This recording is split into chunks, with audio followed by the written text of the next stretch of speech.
I crashed my wife's goodbye party. She was throwing it for our old marriage. Hook. The subject line said goodbye party Saturday 1900, dress casual. The sender was my wife and I wasn't invited. The guest list was visible to anyone with the link, which is how I found myself scrolling names from our kitchen and one address I didn't know, 12 Green Door Alley. I RSVP'd anyway. I'm Noah, 35, operations for a logistics company that names warehouses after birds. My wife, Ray, 34, is a community organizer who can turn an empty storefront into a festival with 20 emails and a borrowed ladder. We're a good team when life requires clipboards. Lately, we'd become colleagues at a company called Our Marriage, specializing in polite deliverables. The invite rules were strange. No gifts, bring one story you've never told us, leave before midnight, don't ask the host why. My brain filled in the missing word, divorce. The practical part of me calculated moving boxes, the theatrical part drafted a speech, the human part put on a jacket and took the train. Green Door Alley was exactly that, a dead end with a single green door. Inside, string lights, old postcards clipped to twine, a table that read, "Take a token, leave a memory." I picked up a subway token that hadn't worked in 15 years. Ray stood near the back in a black jumpsuit and the silver hoops I proposed with. If she saw me, she didn't show it. People hugged me like I had every right to be there. Speech in 5, Ray clapped and the room organized itself. Find a postcard, write a memory on the back. We'll hang our little ghosts where they can see us. It didn't sound like divorce. It sounded worse, ceremony. I chose a postcard with a motel neon vacancy and wrote, "We ate orange slices on a fire escape and pretended they were cocktails." I pinned it to twine like it belonged. Ray stepped onto a crate. "Thank you," she said. "Tonight is a goodbye party. We're saying so long to a version of something that served us until it didn't. No interrogations, just a wake with snacks." She looked at me direct, unflinching. My stomach did the elevator drop. At 22:00, we'll play a game called Keep Donate, she added. Each slip is a rule we obeyed without noticing. We'll decide what's useful and what goes to the free table outside. The slips were merciless. Never go to bed angry. Donate. Always celebrate big, ignore small. Donate. He should know without being told. Ray held that one up like evidence. "Donate," she said, softer. "I'm not a mind reader, I'm a person." Laughter. The free table piled with tender lies. The bowl emptied and Ray read the last slip. "We never ask for witnesses." She held the room's eye. "Keep but change it. We ask for witnesses when it matters." A man with a camera appeared beside me. "Noah, I'm Kit," he said, one of Ray's old friends from the restaurant days. He snapped photos like a thief stealing light. "You okay?" "Do I look not okay?" I asked, sharper than needed. "You look like a man reading a map that leaves out the street he's on," he said, nodding at the free table. "At least your wife invites cartographers." I ducked into the coat room and found a printed program. Goodbye to the old marriage.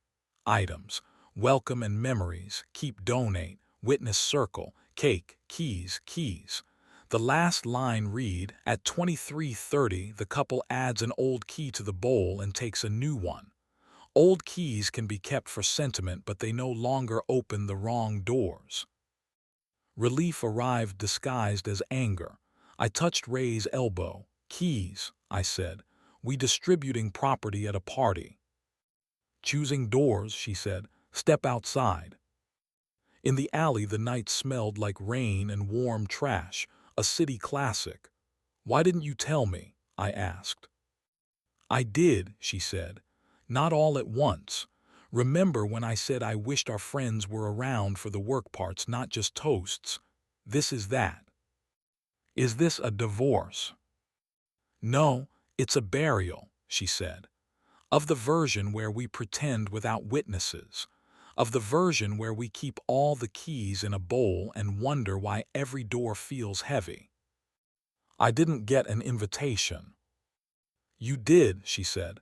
Work blocks my mail chimp. I figured you ask about a weird email and I'd explain. Assuming is how people drown in 2 feet of water. I thought about my unread emails. Shame did a quick lap around my ribs. I saw Kit, I said, because men like subplots when the main plot is frightening. Kit is gay, she said, and not the point. Am I about to be ambushed by vows? Something like vows, she said. Less pretty, more useful. Do you want to leave? I didn't. I wanted to be the man who could stand in a room his wife designed to save them. Okay, I said. Witness circle. Back inside, people formed a circle, 3 candles in hurricane jars. Ray spoke. If you're here, you've watched us try.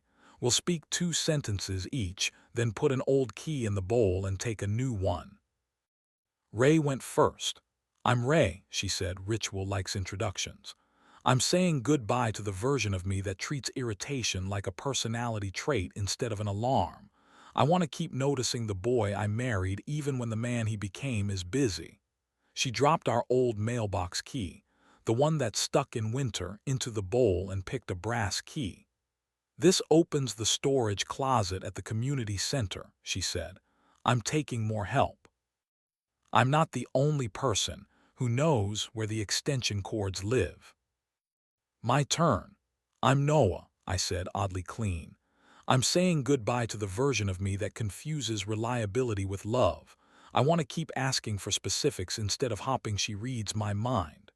I dropped a spare key to a unit we no longer rent and picked a labeled one.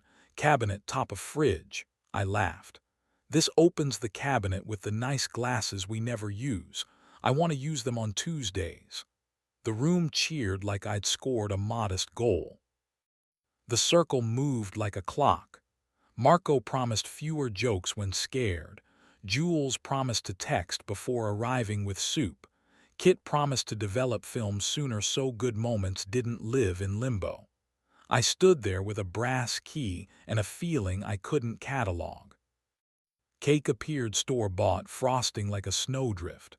Ray kissed icing off my cheek, quick as a match. The room relaxed per sugar law. At 23:30, Ray tapped a glass. Final act, she said. Before we go home to the lives we're stubborn enough to keep. She held up a wooden box. We're writing 3 keeps and 1 dare.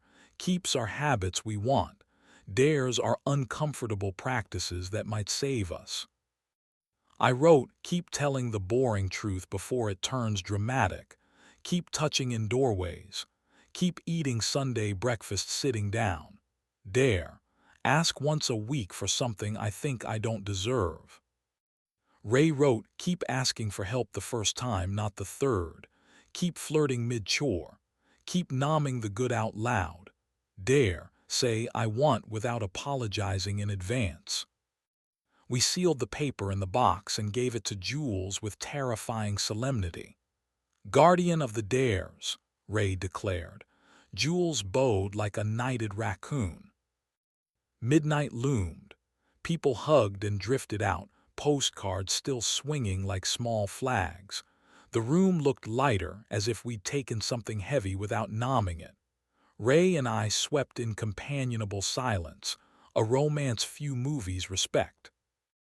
Do you think this will work? I asked, because I'm built from honest questions and logistics. It already has, she said, nodding at the free pile of donated rules. We let a dozen lies go. That's a start. We walked home carrying the wooden box and the bowl of keys. A teenager practiced skateboard tricks under a streetlight like a small god of persistence. In our kitchen, I added cabinet top of fridge to my key ring. Ray tossed the sticky mailbox key in the junk drawer, then laughed and took it back out. Free table, she said. For real. We poured seltzer into the nice glasses with a ceremony better than champagne. Ray leaned against the counter, and I stood between her knees the way I used to when decisions were made with kisses. We kept it YouTube safe and true. The long hello of hands reacquainting. A kiss that tasted like sugar and relief. Closeness that doesn't require witnesses but isn't scared of them anymore. "I'm not saying goodbye to you," she said against my mouth. "Just to the marriage that thought it had to be quiet to survive." "I'm not saying goodbye to you either," I said. "Just to the version of me that hid behind being useful." We turned off the kitchen light together and let the room be small and ours. Somewhere, postcards still swung gently, remembering. On the fridge in the cabinet, the new key waited. It didn't lock anything. It let us in.